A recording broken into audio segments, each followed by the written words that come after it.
Warahmatullahi wabarakatuh. Nama saya Nur Hasanah, saya dari kelas 10 AKLB. Saya akan menjelaskan sedikit tentang pajak bumi dan bangunan pedesaan dan perkotaan.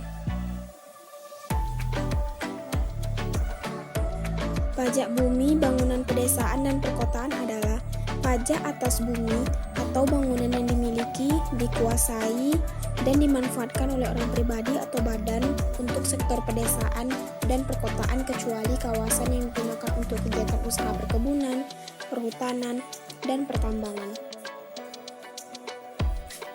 Objek pajak bumi, bangunan pedesaan, dan perkotaan adalah bumi atau bangunan yang dimiliki, dikuasai, atau dimanfaatkan oleh orang pribadi atau badan, kecuali kawasan yang digunakan untuk kegiatan usaha perkebunan, perhutanan, dan pertambangan. Di sini juga terdapat objek yang tidak terkena pajak, yaitu ada 6. Yang pertama, digunakan oleh pemerintah. Yang kedua, tempat ibadah, tempat sosial, tempat kesehatan, tempat pendidikan, dan tempat kebudayaan. Yang ketiga, kuburan, peninggalan purbakala. Yang keempat, hutan, taman nasional, tanah pengembalaan, tanah negara yang belum dibeban suatu hak. 5. Digunakan oleh perwakilan diplomatik. Dan yang terakhir, digunakan oleh badan atau perwakilan internasional.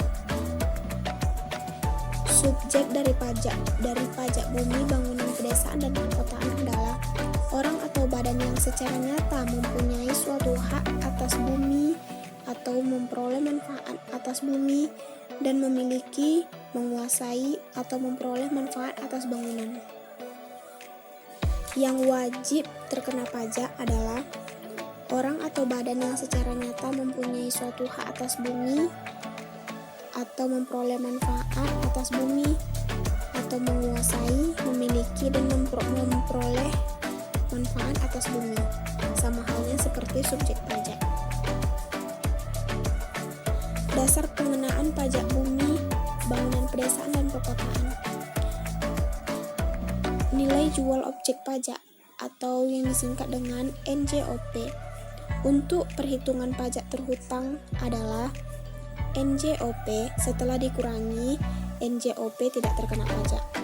Tarif pajak NJOP di bawah dan sampai 1 miliar, tarifnya sebesar 0,1%.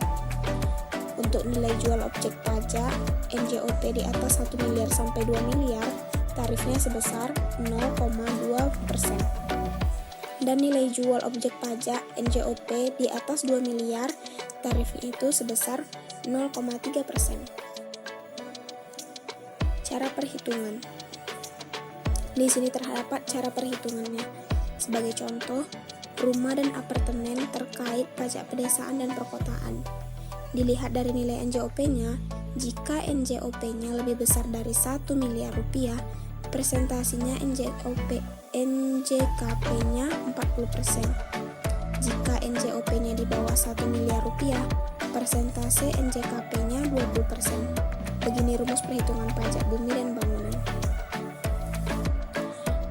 NJOP sama dengan NJOP bumi sama dengan luas tanah dikali nilai tanah ditambah NJOP bangunan sama dengan luas bangunan dikali nilai bangunan.